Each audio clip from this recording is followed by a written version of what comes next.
সামান্য হেল্পার কিভাবে একজন কোটিপতির ছেলের জীবন বাঁচালো। যাই বাড়ি যাই, সাইডে খাইয়ে ঘুমাই। হ্যাঁ এ ভাই, এই বাসে সব লোকজন নেমে পড়েছে, গাড়ি স্ট্যান্ডে চলে এসে। এই নামেন নামেন।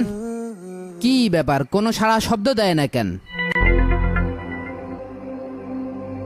এ ভাই, এই বাসেতে লোকজন সব নেমে পড়েছে, গাড়ি স্ট্যান্ডে চলে এসে। কি মুশকিল? আরে ভাই, এই গাড়ি স্ট্যান্ডে চলে এসে, গাড়িতে লোকজন সব নেমে পড়েছে, আপনি কনে যাবেন? আরে আপনি কোন জায়গাটায় যাবেন? জানি না। কি বলেন, জানেন না মানে? এটা হচ্ছে মেহেরপুর টার্মিনাল, সামনে ইন্ডিয়ার বর্ডার, গাড়ি আর সামনে যাবে না। ওই আপনি গাড়িতে নামেন, আমি এখন গাড়ি তালা মারবো। ভাই, আজকে রাতটা আমি